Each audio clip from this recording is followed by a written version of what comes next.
গতকাল যমুনায় ডক্টর ইউনূস এবং তিনজন উপদেষ্টার উপস্থিতিতে বিএনপি, এনসিপি এবং জামাতের একটি গুরুত্বপূর্ণ মিটিং হয়েছে।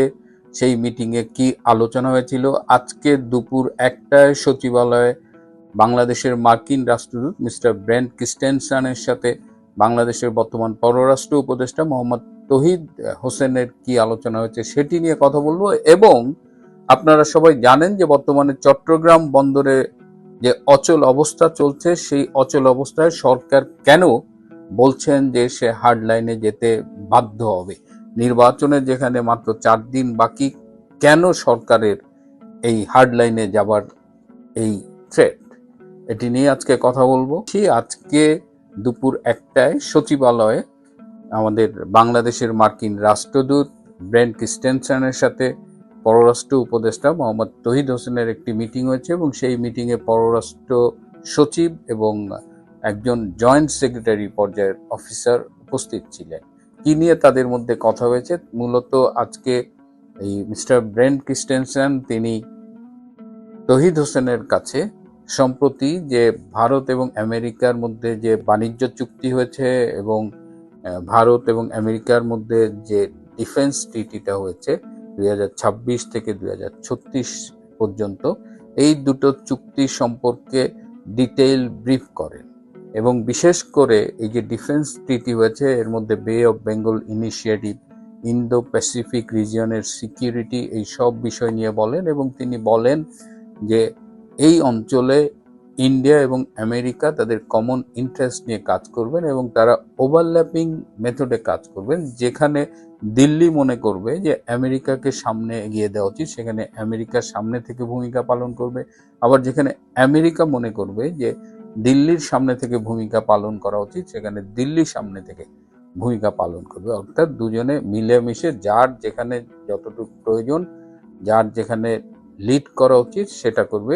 এই পুরো বিষয়টাই তৌহিদ হোসেনকে বুঝিয়ে দিলেন। তৌহিদ হোসেন চলে যাবেন, আর 4 দিন পরে নির্বাচনে যদি নতুন সরকার আসে, তৌহিদ হোসেন আর বেশি দিন থাকবার কথা নয়। তাহলে একজন চলে যাওয়া প্রস্থান উদ্ধত একজন পররাষ্ট্র উপদেষ্টার কাছে মার্কিন রাষ্ট্রদূত আসলে এগুলো কেন বললেন, কি বার্তা দিলেন? এর মধ্য দিয়ে আসলে মার্কিন রাষ্ট্রদূতদের পক্ষ থেকেও স্পষ্ট করে বলা হয়েছে যে বর্তমান বাস্তবতায় জিওপলিটিক্যাল সিচুয়েশন এবং সব কিছু মিলিয়ে ভারত এবং আমেরিকা বন্ধু হিসেবে কাছাকাছি অবস্থান করছে এবং একসাথে কাজ করছে এবং এই রিজিয়নের ইন্টারেস্ট তারা একসাথেই দেখবে। এই বাস্তবতা বিবেচনা করে বাংলাদেশের উচিত আমেরিকা এবং ভারতের সাথে তাদের সম্পর্ক নির্ধারণ করা। বিগত দিনে ডক্টর ইউনূস সরকার যেভাবে ভারতের সাথে পায়ে পা লাগিয়ে ঝগড়া করেছে এবং ইউনূস সরকার অনেকেই মনে করেন এবং যেটা কিছুটা সত্যি যে তারা আমেরিকার আশীর্বাদ নিয়েই ক্ষমতায় এসেছিলেন, কিন্তু পরবর্তীতে দেখা গেছে ইউনূসের চলে যাওয়ার সময় আমেরিকার সাথে ইউনূসের সম্পর্ক আর আগের মতো উষ্ণ নেই। সুতরাং বাংলা ভাষায় যদি বলা যায় তাহলে ব্রেন্ট ক্রিস্টেনসেন তৌহিদ হোসেনকে বলেছে যে ডক্টর ইউনূসের সরকারের আর উচিত হবে না ভারতের সাথে চুদুরবুদুর করা। আরেকটি বিষয় আমরা দেখলাম যে চট্টগ্রাম বন্দর পরিস্থিতি কিন্তু ক্রমশ উত্তপ্ত হচ্ছে এবং আজ রবিবার থেকে তারা কমপ্লিট শাটডাউন ডেকেছে যে বন্দরে আর কোনো কাজ হবে না। আপনারা জানেন যে নিউমারিং কন্টেইনার টার্মিনাল একটি লাভজনক বন্দর টার্মিনাল, সেটিকে এই বিদেশি ডিপি ওয়ার্ল্ড কোম্পানির কাছে ইজারা দেওয়া হচ্ছে যে এই লাভজনক টার্মিনালটি ডিপি ওয়ার্ল্ড ম্যানেজ করবে। এটা নিয়েই আন্দোলন, শ্রমিকদের আন্দোলন। তারা বলছে যে এটি বাংলাদেশ সরকারই এই পর্যন্ত এনেছে এবং এটি লাভজনক একটা প্রতিষ্ঠান, এটি কেন বিদেশের হাতে তুলে দেওয়া হবে এবং এই বিদেশের সাথে দেওয়া হবে এটা নিয়ে কিন্তু অনেক দিন ধরেই কথাবার্তা হচ্ছে। এবং এখন যে অবস্থা দাঁড়িয়েছে, গত বৃহস্পতিবার নৌ উপদেষ্টা ব্রিগেডিয়ার সাখাওয়াত চিটাঙে গিয়ে বলেছে এসেছেন যে কোনো অবস্থায় এই ইজারা বাতিলের সুযোগ এখন আর নেই, ইজারা বাতিল থেকে সরকার আর পিছু হটতে পারবে না। এবং আজকে তিনি যখন কমপ্লিট শাটডাউন হয়েছে তখন ঢাকায় সচিবালয়ে বলেছেন যে সরকার এখন হার্ড লাইনে যেতে বাধ্য।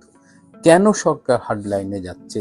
কেন ডিপি ওয়ার্ল্ডকে এই বন্দর, এই টার্মিনালটি ইজারা দেওয়ার জন্য এত উঠে পড়ে লেগেছে ইউনূস সরকার? এটা কেঁচো খুঁড়তে গিয়ে সাপ বের হবার মতো একটা বিষয়। আপনাদের হয়তো মনে আছে বেশ কয়েক মাস আগে আমি এই এনসিটি টার্মিনাল ইজারা দেওয়া নিয়ে একটা এপিসোড করেছিলাম এবং সেখানে আমি বলেছিলাম যে এই মধ্যবর্তী কিছু ইন্টারিম টাইমে বলা যায় যে সেখানে এটিকে সাবলেট দেওয়া ছিল, যারা এনসিটিকে আগে ম্যানেজ করতো তাদেরই সাবলেট দেওয়া ছিল এবং এনসিটি এখন ডিপি ওয়ার্ল্ড চালাবে। এই ডিপি ওয়ার্ল্ডের চেয়ারপারসন কে? এই ডিপি ওয়ার্ল্ডের চেয়ারপারসন হলো সুলতান আহমেদ বিন সুলাইম। এই ব্যবসায়ী ভদ্রলোক ইউনাইটেড আরব আমিরাতের শাসক গোষ্ঠীর সাথে খুবই ঘনিষ্ঠ এবং গত 9 এপ্রিল তিনি যমুনায় ডক্টর ইউনূসের সাথে মিটিং করে গিয়েছিলেন। ডক্টর ইউনূসের তিনি খুব ঘনিষ্ঠ। আপনারা যারা এপস্টেইন ফাইল ফলো করছেন, জেফরি এপস্টেইন, সেই জেফরি এপস্টেইনের খুব ঘনিষ্ঠ বন্ধু হলো এই ডিপি ওয়ার্ল্ডের চেয়ারম্যান এবং সেই সূত্রে তিনি ইউনূসের পূর্ব পরিচিত এবং তারা খুব ঘনিষ্ঠ বন্ধু। এই ডিপি ওয়ার্ল্ডের চেয়ারম্যান সুলতান আহমেদ, তার একটা স্পেশালিটি আছে। জেফরি অ্যাপস্টেইনের ফাইলে অনেকের নাম আসছে, কিন্তু জেফরি অ্যাপস্টেইন যাদের খুব ব্যক্তিগতভাবে পছন্দ করতেন তাদের মধ্যে একজন ছিলেন এই ডিপি ওয়ার্ল্ডের চেয়ারম্যান সুলতান আহমেদ। এবং তাদের ফাঁস হওয়া একটা ইমেলে জেফরি সুলতানকে জানাচ্ছে যে নিশ্চয়ই তুমি খুব মজা পেয়েছো। তার মানে কোনো একটা তরুণীকে পাঠিয়েছিল এবং সম্ভোগের পরে তার প্রতিক্রিয়া জানিয়ে অ্যাপস্টেইন বলছেন, এবং অ্যাপস্টেইন এটাও বলছেন যে তুমি আমার খুব প্রিয় একজন বন্ধু এবং তুমি আমার মতোই ক্রেজি। এবং আমরা এই ছবিও দেখেছি যে এই সুলতান আহমেদ জেফরি অ্যাপস্টেইনকে রান্না করে খাওয়াচ্ছে এবং জেফরি অ্যাপস্টেইন পাশে বসে আছে এবং তার কোলে একজন খুব অল্প বয়স্ক কিশোরী। সো এই যে অ্যাপস্টেইনের কালো ওয়ার্ল্ডের, এই ব্ল্যাক ওয়ার্ল্ডের ডক্টর ইউনূস কিন্তু খুব ঘনিষ্ঠ এবং এই ঘনিষ্ঠতা এবং আরও একটা কারণ আছে।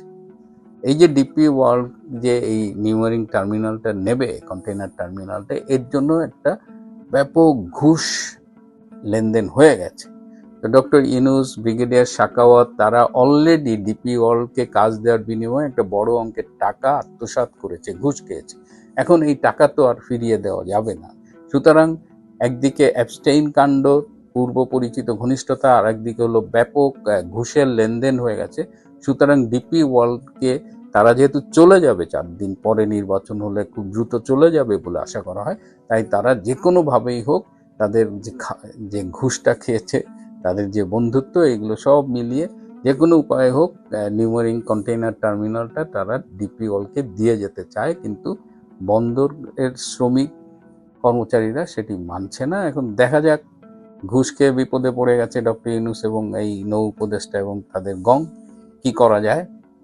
এদিকে গতকাল যে মিটিংটা শুরুতেই বলেছিলাম, যমুনায় ডক্টর ইউনূস এবং আরও 3 জন প্রভাবশালী উপদেষ্টা উপস্থিতিতে বিএনপি, জামাত এবং এনসিপির প্রতিনিধিদের মধ্যে একটা মিটিং হয় এবং এই মিটিংয়ে সর্বশেষ আপোষের চেষ্টা করা হয়। আপনারা জানেন যে জামাতে ইসলাম কিন্তু বরাবরই বলে আসছে এবং এই তারেক রহমানের সাথে গত মাসেও দেখা করেছে, বলেছে আসেন আমরা সবাই মিলে একটা জাতীয় সরকার গঠন করি।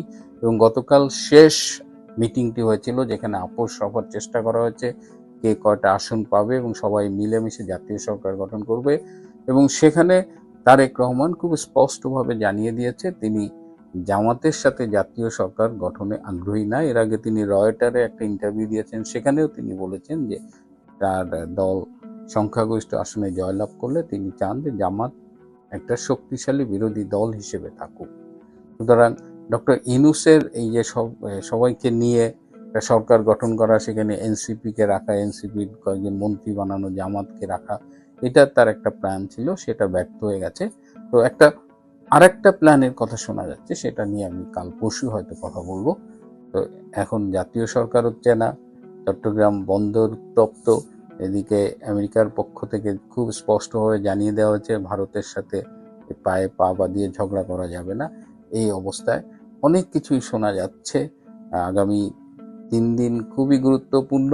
নির্বাচন 12 তারিখে হবে বলেই ধারণা করা হচ্ছে, কিন্তু নির্বাচন কমিশনের কিন্তু প্রস্তুতি নেই। এখনো 60টি জেলায় নির্বাচনী সামগ্রী পৌঁছায়নি।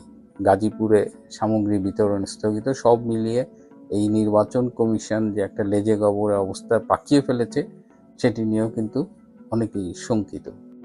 দর্শক, পুজোর আগেই বিসর্জনের বাদ্যি বাজতে শুরু করে দিয়েছে। অর্থাৎ যে নির্বাচন নিয়ে আমি বরাবর সন্দেহ প্রকাশ করছিলাম, আমার সন্দেহ বোধহয় সত্যি হতে চলেছে।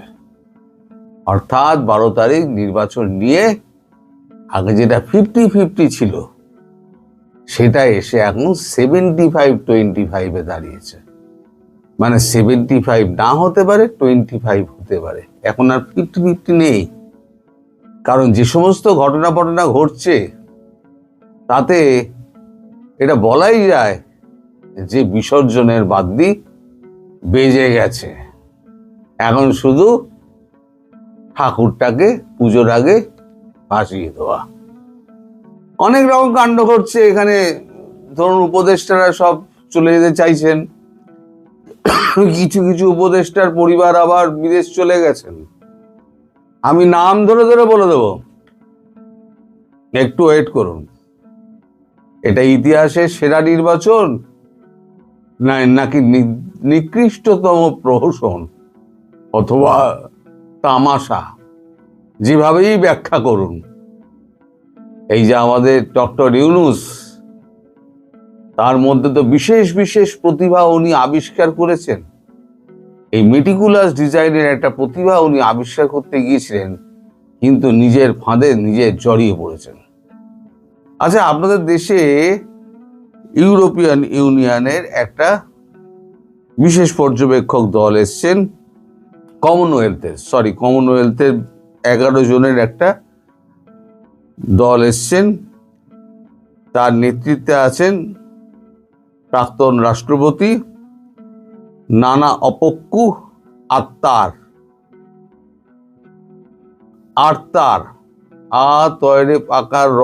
আর্তার। তিনি বিভিন্ন দলের সঙ্গে কথা বলেন, তিনি এবং তার সপারিষদ, যেমন জাতীয় পার্টির আনিসুল ইসলাম, আওয়ামী লীগের 3 জন, আমাদের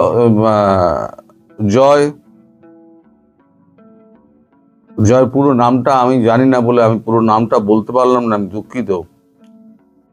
ডক্টর সেলিম মাহমুদ, ডক্টর জাহানারা আরজু, এই 3 জন ছিলেন।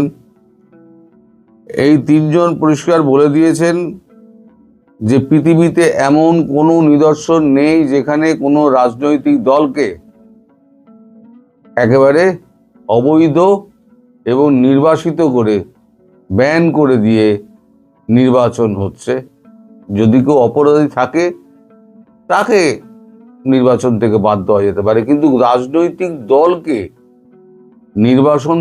নির্বাচন থেকে সরিয়ে দেওয়া, এটা পৃথিবীতে কোথাও কখনো হয়নি।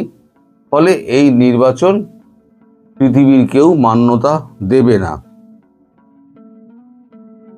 আওয়ামী লীগের তথ্য ও সম্পাদক উপদেষ্টা সেলিম মাহমুদ, তিনি ওইখানে উপস্থিত ছিলেন। এর আগে আপনারা জানেন, ইউরোপিয়ান ইউনিয়ন একটা বিবৃতি দিয়ে জানিয়েছিল যে আওয়ামী লীগ ছাড়া একতরফা নির্বাচন হলে সেই নির্বাচন মান্যতা পাবে না। এ তো গেল এই দিকের ব্যাপার। এবার কালকে সন্ধ্যেবেলা ধুমধুমার কাণ্ড ঘটেছে যমুনাতে। যমুনায় একটা মিটিং ডাকা হয়েছিল। ডক্টর ইউনূস তিনি একটা মিটিং ডেকেছিলেন। মিটিংটা কি নিয়ে? আসন্ন নির্বাচন নিয়ে, তার প্রক্রিয়া, তার কাজ, এ সমস্ত নিয়ে একটা নির্বাচনে একটা ডেকেছিলেন বৈঠক। সেখানে উপস্থিত ছিলেন বিএনপি, জামাত, ওই কোচি সাংসদদের 4 উপদেষ্টা, নাহিদ ওর মধ্যে ছিলেন। নাহিদ হচ্ছে ওই মানে দলের নেতা, আর ছিলেন বিএনপির তারেক রহমান। সেখানে কিছু কাগজ দেখিয়ে প্রধান উপদেষ্টাকে বলেন, আপনারা সরকার পক্ষ থেকে একটি নির্দিষ্ট দলকে জেতানোর জন্য 75% ভোট পাওয়ার জন্য আপনারা যে সমর্থন আদায়ের জন্য আপনারা যে চাপ দিচ্ছেন এবং সমস্ত রকম আপনারা সরকারি মেশিনারিকে কাজে লাগিয়েছেন এবং রিগিং করার, আপনারা যেটাকে বলেন যে ইলেকশন ইঞ্জিনিয়ারিং, আমাদের এখানে বলে রিগিং। রিগিং করার যে সমস্ত আপনারা কৌশল অবলম্বন করছেন, সেটা বন্ধ না করলে নির্বাচন কিন্তু হওয়া মুশকিল আছে। এদিকে আবার জামায়াতের আমির আবার বলে দিয়েছেন, জামায়াতের প্রার্থী যদি অংশীদার না হিসেবে, জামায়াত যদি অংশীদার হিসেবে এই সরকারে জয়েন না করতে পারে, তাহলে নির্বাচন হতে দেব না।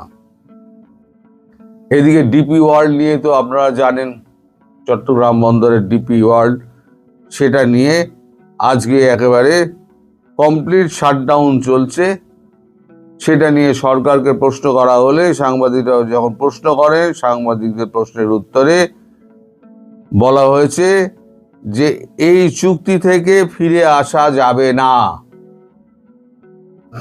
আমার প্রশ্ন দর্শক আপনাদের কাছে, এই চুক্তি থেকে ফিরে আসা যাবে না কেন? কি এমন কাণ্ড ঘটেছে? তাহলে কি সেই $784 মিলিয়ন যেটা দিয়েছিল ডিপি ওয়ার্ল্ড, সেটা কি খেয়ে নিয়েছে? সেটা হজম হয়ে গেছে, ট্যাঙ্কে চলে গেছে, এখন তো পকেট ঝাড়লে তো আর বেরোবে না, কোঁচা খুললেও বেরোবে না। সরকারের পকেটে পয়সা নেই, মাইনে দেওয়ার টাকা নেই। যা রিটায়ার করবেন তারা পেনশন পাবেন কিনা, আর গ্র্যাচুইটি পাবেন কিনা, আর বাকি যে টাকা পাওনা টাকা পয়সা পাবেন কিনা সরকারি কর্মীরা, তারাও ভাবতে থাকুন। সরকারের পকেটে কিন্তু পয়সা নেই। সুতরাং ভাবুন। এবার শেষ বড় খবরটা যেটা আপনাদের দেব, সেটা হচ্ছে 12 জন উপদেষ্টা, তাদের মধ্যে 8 জনের পরিবার 5 এবং 6 তারিখ দেশ ত্যাগ করেছেন। মানে বউ বাচ্চা যারা যারা পরিবারের মা বাবা যা যা ছিল সব নিয়ে দেশ ত্যাগ করেছেন 8 জনের পরিবার। পুলিশের আইজিপি তিনি লাল পাসপোর্ট জমা দিয়ে দিয়েছেন এবং তিনি এটা বলে দিয়েছেন যে 13-14 তারিখে উনি বিদেশ যাবেন এবং তার জন্য তিনি রেজিগনেশন দিয়ে দেবেন ওই 13-14 আগেই। অর্থাৎ 12 তারিখকে ঘিরে সব এই সমস্ত কিছু হচ্ছে সব। এবারে আসি আপনার 9 জন উপদেষ্টা, তাগতওয়ার ভারী ভারী উপদেষ্টা, যারা সব মানে শুরুর দিকে আগস্ট মাস থেকে তারা যখন একবার ভাষণ দিতেন, মানে জাতির উদ্দেশ্যে বঙ্গবন্ধু যেরকম ভাষণ দিয়েছিলেন তাকে ছাপিয়ে গিয়েছে সেই ভাষণ। সে তারা যে ভাষণ টাষণ দিতেন, সেই 9 জনের মধ্যে আর যারা যারা হলেন তাদের নাম আমি বলছি: সালেউদ্দিন অর্থ উপদেষ্টা, রিজওয়ানা পরিবেশ উপদেষ্টা, Farida Akhter livestock, Sharmin Murshed work and establishment, Faruki Azam ধর্ম ও মুক্তিযুদ্ধ উপদেষ্টা, জাহাঙ্গীর আলম চৌধুরী তিনি হচ্ছেন স্বরাষ্ট্র উপদেষ্টা, তৌহিদ হোসেন পররাষ্ট্র উপদেষ্টা, খলিলুর রহমান এনএসএ, শেখ বশির বিমান এবং বাণিজ্য উপদেষ্টা। এরা বলে দিয়েছেন আমরা এই 12 তারিখের পর আর উপদেষ্টা পদে থাকবো না। সে 12 তারিখ যাই হোক না কেন, যে পরিস্থিতির সৃষ্টি হোক, আমরা এই উপদেষ্টা পদে আর থাকবো না। এছাড়া 2 জন বিশেষ সহকারী, তারা 12 তারিখের পর আর থাকতে চাইছেন না।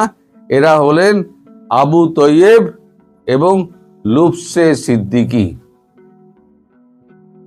তাহলে বুঝতে পারছেন 12 তারিখ ঘিরে কি হতে যাচ্ছে। বৃক্ষ তোমার নাম কি, ফলে ন পরিচয়াতে। তার মানে বৃক্ষের সামনে কিন্তু ফল ফলতে শুরু করেছে এবং ফল দেখে বোঝা যাচ্ছে বৃক্ষ তোমার নাম কি। ওটা নিম ফল নাকি ওটা আম ফল নাকি ওটা আমরুদ? যা হোক, এই 12 তারিখ নিয়ে যে সংশয় আপনাদের মনের মধ্যে ছিল আমি আপাতত মনে হচ্ছে সেই সংশয়ের কিছুটা কাটাতে পেরেছি, যে 75% ধরে নিন হচ্ছে না, আর 25% হচ্ছে। কারণ জামাত হুঙ্কার দিয়ে দিয়েছে, যদি সরকারের অংশ না হতে পারি তাহলে নির্বাচন হবে না। আর তারেক বলেছে এইভাবে যদি নির্বাচন হয় তাহলে এই নির্বাচনে বিএনপি থাকবে না। অর্থাৎ তারেক রহমান বানচাল করুক অথবা আপনার জামাত বানচাল করুক, নির্বাচন বানচাল হচ্ছে। হলো, এটা আবার অ্যাডভান্স বলে দিলাম, নির্বাচন বানচাল হচ্ছে। সুতরাং আমাদের ওই ডক্টর ইউনূসের একটা ওই যে ঐতিহাসিক একটা পৃথিবী তাকিয়ে দেখবে এমন একটা নির্বাচন করার একটা মনোবাসনা ছিল না, সেই মনোবাসনায় জল ঢালা বলল। উনি আর পৃথিবীকে একটা ঐতিহাসিক নির্বাচন দেখাতে পারলেন না। বড় দুঃখ রয়ে গেল আমার। এই দুঃখ যে আমি কোথায় রাখবো দর্শক, এই দুঃখ আমার মানে যে আমার এই জীবনে এই দুঃখ যাবে না। তো যাই হোক, আপনারাও ধীরে ধীরে দেখতে থাকুন, আর আপনারা আজকে লিখতে থাকুন সব গুজব। তারপরে 12 তারিখে দেখবেন সব ওই ফলেনও পরিচয়তে ফল বেরোতে শুরু করেছে, গাছ চিনতে পারবেন। তখন দেখবেন আপনি ঢেলা খেলেন না ঢেলাটা আমি খেলাম।